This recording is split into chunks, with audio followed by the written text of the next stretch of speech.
Përshëndetje dhe mirë se erdhët në edicionin e lajmeve 21 minuta.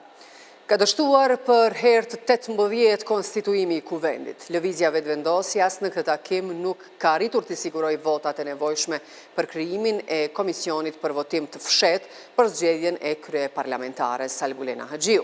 PDK-ja, LDK-ja, AK-ja dhe Nisma po kërkojnë nga vetëvendosje ta ndërrojnë emrin e kandidates.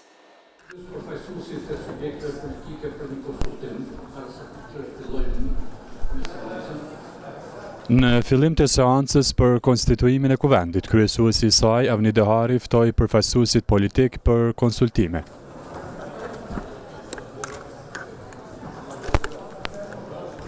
Kryesuesi Dehari u kërkoi edhe kësaj here deputetëve që në mungesën e zgjidhjeje, seanca konstituive të mbahet një herë një javë. Por përveç vetëvendosjes, partitë e tjera e kundërshtuan propozimin e tij.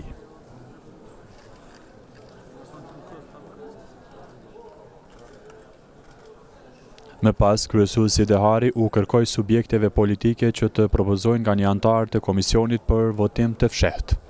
Vazhdojmë sot pra me pikën e tretë, ftoj PDK-n që të propozojë një antar, një deputet për antar të komisionit. Nuk ka. Ftoj LDK-n të propozojë një deputet për antar të komisionit. Ftoj listën sërbe, propozoj një antar të komisionit.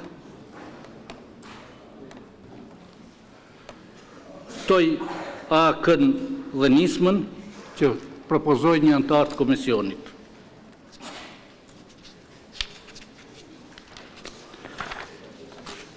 Me që s'kemi propozime, atëherë lus deputetët që me ngritje dore të deklarohen për komisionin zgjedhor për zgjedhjen e kryetarit të kuvendit, kush është për?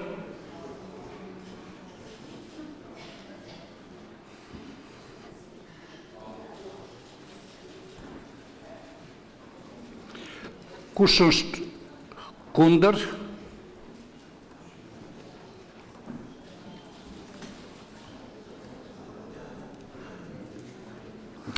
Kush abstenon? Kanë votuar 52 deputet për, kundër 1, abstenime nuk ka, shihemi me 21 në orën 11, 21 maj.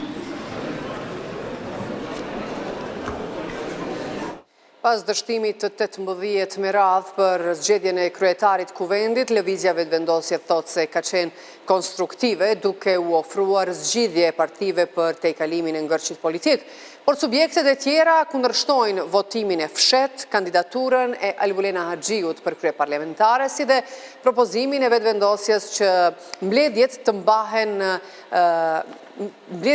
më rrallë dhe jo çdo 48 orë siç e përcakton rregulloria e kuvendit.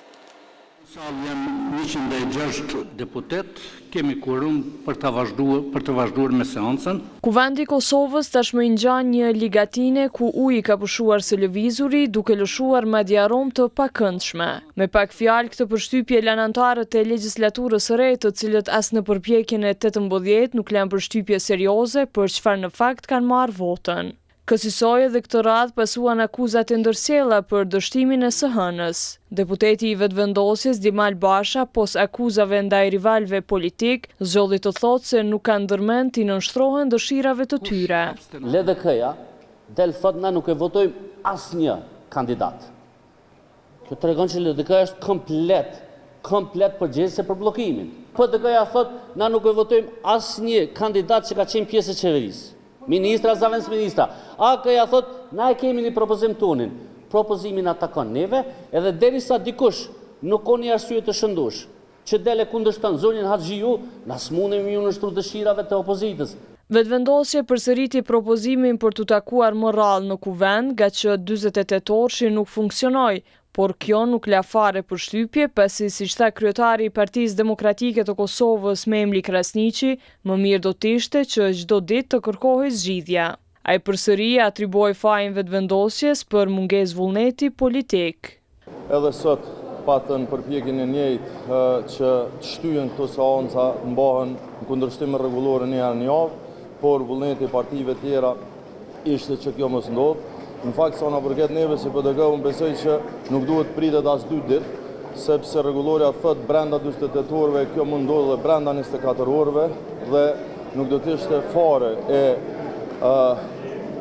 gabueshme nëse mblidhe me çdo ditë, sepse kjo do të ishte parazitash një detyrim që kemi para votuesve që na kanë zgjedhur këtu, edhe ndoshta një presion ndaj njëri tjetrit që të dilet nga kjo situatë, por nuk pres që një gjë e tillë të ndodhë. Për situatën e krijuar politike, shqetësimin e shprehu dhe kryetari i Lidhjes Demokratike të Kosovës, Lumir Abdigjiku. Për shkak se s'ka urgjencë, ka dhe zvarritje, për shkak se s'ka urgjencë, ka dhe propozime që seancat mos mbahet sipas rregullorës. Mungesa e urgjencës është vërtet lajm i keq për Republikën e Kosovës, sepse Kosova ka nevojë për institucione, ka nevojë për veprime politike të partisë së parë. Është e pakuptueshme se si një parti me 48 deputet nuk arrin të bëjë një shumicë minimale. Të gjitha propozimet e vetëvendosjes i hedh poshtë dhe Aleanca për Ardhmërinë e Kosovës, duke paralajmëruar se sot do të dorëzojnë komentet në kushtetuese. E mira është s'po di veç me propozu për çmim Nobel Albulena Haxheve, dhe pse çmimi Nobel është për të arriturat dhe sukseset në ndonjë fushë ose ndonjë lami, e thash me propozu veç për çmim Nobel për dështimet e njëpasnjëshme me plot seanca dhe vazhdimi i lëvizjes vetëvendose me të njëjtin kandidat. Kanë votuar 52 deputet për, kundër 1, abstenime nuk ka, shihemi me 21 në orën 11. Seanca konstituive do të vazhdojë të mërkurën e 21 majit në orën 11. Ua kujtojmë se deri më tani deputetët kanë kaluar vetëm 2 pika të agjendës së seancës konstituive, raportin e Komisionit të Përkohshëm për verifikimin e mandateve dhe atë të betimit të deputetëve, ndërsa procesi ka ngecur tek pika e 3, zgjedhja e kryeparlamentarit. Partitë politike po e shohin si mundësi të mirë hapësirën që ka krijuar presidenti Vjosa Osmani për takime konsultative për daljen nga blokada politike për konstituimin e kuvendit, por pak prej tyre presin rezultate konkrete për shkak se, siç thonë, mungon vullneti politik. Në mungesë të një konsensusi midis partive politike për konstituimin e kuvendit, shpresa e fundit për zgjidhjet e blokadës po shihet tek iniciativa e presidentes Osmani, që përmes takimeve konsultative të arrihet ndonjë marrëveshje. Deputetja e PDK-s Eliza Hoxha thotë se krijimi i hapësirës nga presidentja për takime me krerët e partive duhet të shfrytëzohet për gjetjen e një zgjidhjeje. Presidentja mundet me kriju hapësirën për dialogim, por nuk ka kompetencë, domethënë të mbi vendos në aspektin e vendimarrjes së deputetëve të zgjedhur. Megjithatë, klima që mund ta krijojë mund të ketë një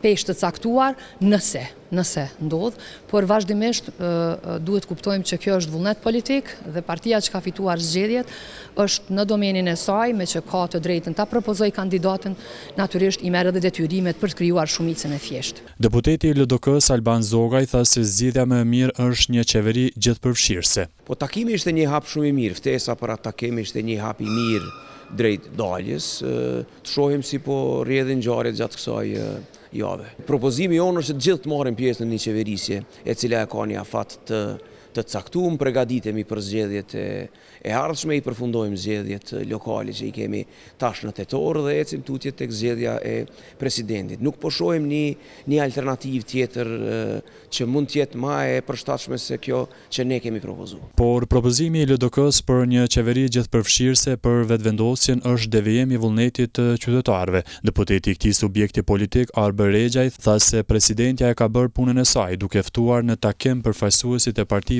politike. Kemi 42.2% të qytetarëve të Republikës së Kosovës, të cilët e kanë votuar lëvizjen vendose, konkretisht kryeministrin pra Albin Kurti. Në këtë mas të votës së qytetarëve, hipotetikisht duke hequr vendet e rezervume, i bjen diku 48% të votës totale shqiptare. Dhe në këtë mënyrë, pra ajo çfarë propozojnë është devijimi i vullnetit të qytetarëve. Ne po i themi, hajdeni te ne, ata thonë jo, ne duam edhe PD-n. merreni pra shkoni me ta. Por si e vlerësojnë deputetët e kuvendit se në mungesë të konstituimit të kuvendit dhe formimit të qeverisë, Kosova po dëmtohet në rrugën e saj integruese. Jo se ja po jam një shembull, gjë për cilën jeni të njoftuar dhe ju, pra në legislaturën e kaluar, para përfundimit me mosvotimin e marrëveshjeve ndërkombëtare, ç'kjo opozit, me miliona, qindra miliona euro, pra ja ka humbë Kosovës. Unë mendoj që jo, kjo nuk është e mirë po nuk është ta themi faji i lëvizjes vendosë, as faji Albin Kurti, as i të tjerë, pra jemi në fazën e konstituimit. Ne jemi normalisht në dieni me krejt çka po ndodh dhe çfarë mund Kosova të humbë, por gjithsesi jemi edhe në dieni për një ide të mirë funksionimit të kuvendit, cilën duhet ta ofroj dhe ta mirëmbaj partia që ka fituar zgjedhjet dhe që i takon pozicioni i institucionit të parë që është kuvendi i Kosovës. Presidenti Vjosa Osmani javën e kaluar kishte mbajtur takime me krerët e partive politike për gjetjen e një zgjidhjeje për daljen nga bllokada politike për konstituimin e kuvendit, por takimi përfundoi pa një marrëveshje konkrete, siç u tha, në mungesë të vullnetit politik. Presidentja e ka lënë të hapur mundësinë se do të ftojë takime të tjera me partitë politike.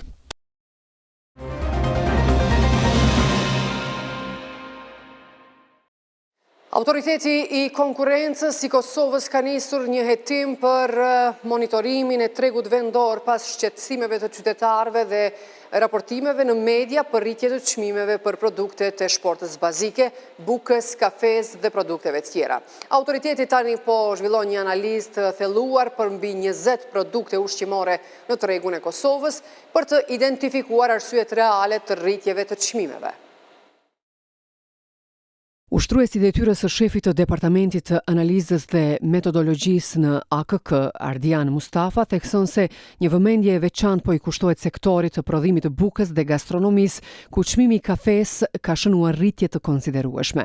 Mustafa sqaron se nëse gjatë analizës identifikohen shkelje të ligjit për mbrojtjen e konkurrencës, autoriteti do të ndërmarrë masa ligjore në përputhje me kompetencat e tij. Aktualisht është duke u zhvilluar një analizë e thelluar e mbi 20 produkte ushqimore, dhe me thonë produkte bazë ushqimore, për të analizuar edhe arsyet e ngritjes së çmimit të tyre. Gjithashtu në kuadër të shqetësimeve që i kemi pranuar, ka filluar edhe monitorimi i tregut të bukës, dhe me thonë autoriteti është në proces të mbledhjes së informatave për të vlerësuar nëse rritjet e çmimit të produkteve, dhe me thonë në këtë rast të bukës, në këtë sektor janë të arsyetuara apo në kundërshtim me ligjin për mbrojtjen e konkurrencës. Në kuadër të kësaj përpos bukës, kemi filluar me monitorimin e tregut, dhe me thonë është një monitorim edhe në sektorin, dhe me thonë në produktin e kafës. Edhe te kafja e kemi pas një shqetësim, dhe me thënë sektorin e gastronomisë, me theks veçantë në rritjen e çmimit pa kafës është në vëzhgim për autoritetit. Mustafa nënvizoi se institucioni që ai përfaqëson nuk ka mandat për të ulur apo përcaktuar çmime, por sipas tij është përgjegjës për të ndërhyrë kur këto çmime vendosen në mënyrë të paligjshme apo të bashkërenduar. Pas përfundimit të analizës dhe grumbullimit të këtyre informatave si në sektorin e gastronomisë, si në sektorin e bukës, po edhe në sektor tjerë që nuk do t'jenë përjashtuar, nëse identifikohen shkeljet ligjit për mbrojtjen e konkurrencës, atëherë autoritetit do të ndërmarrë veprimet e nevojshme ligjore në përputhje me kompetencat që ne i kemi. Dhe me thënë, autoriteti nuk ka mandat për mi përcaktu çmimet ose për mi ul çmimet e ndërmarrjeve, por ne ndërhyjmë kur çmimet përcaktohen në mënyrë të bashkërënduar ose artificiale nga ndërmarrjet konkurrente në kundërshtim me nenin 5 ligjit për mbrojtjen e konkurrencës.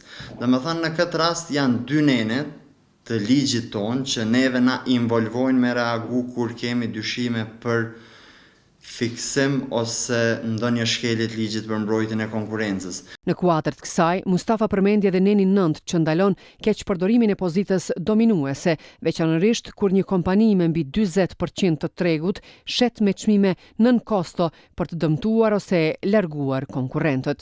Rritja prej 16.1% e çmimit të energjisë elektrike në Kosovë ka shkaktuar një valë të re të inflacionit, duke ndikuar në ngritje të çmimeve për produktet bazike të vendit.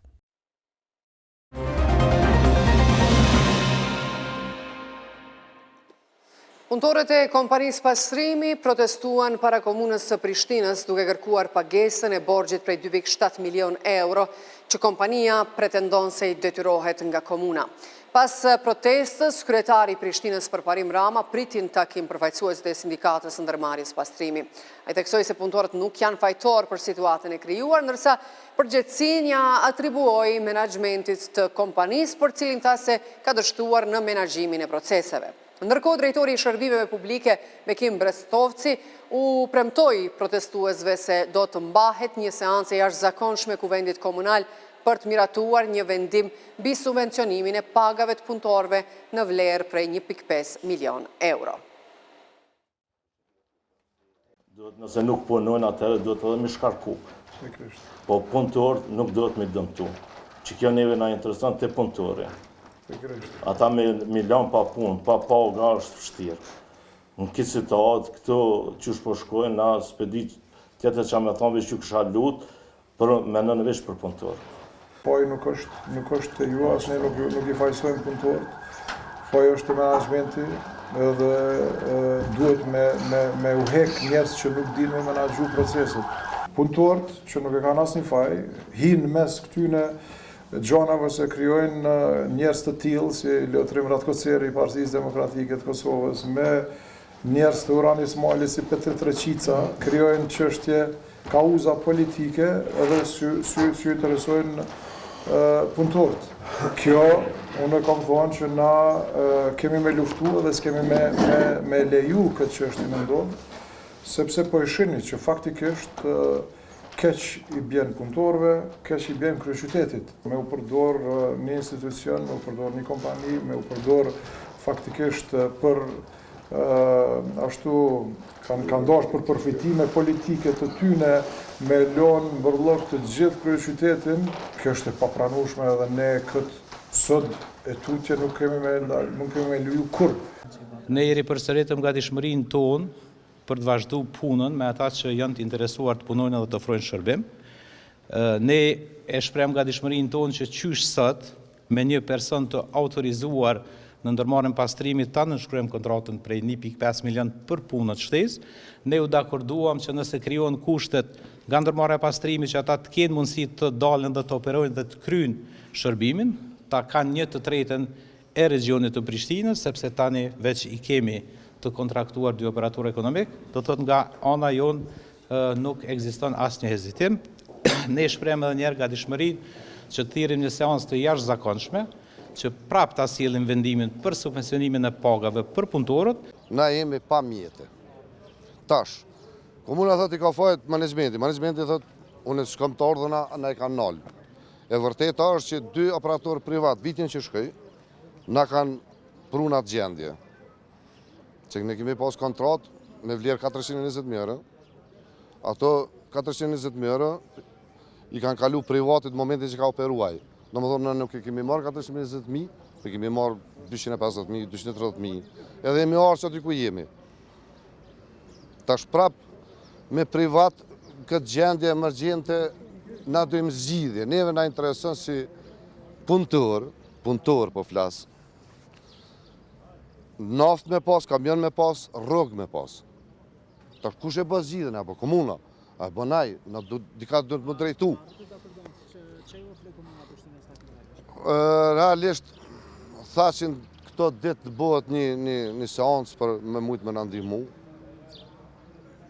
Sa i përket naftës, edhe u fol për një kontratë 1.5 milion, cila dikur prej fundit janarit apo fillimit shkurtit, që e kemi aty për të shpemojnë ndërmend me datë. Që nënshkruhet ajo. Nderuar shikues, këtu e përfundojmë këtë edicion lajmesh. Ju falenderojmë për vëmendje. Mirupafshim.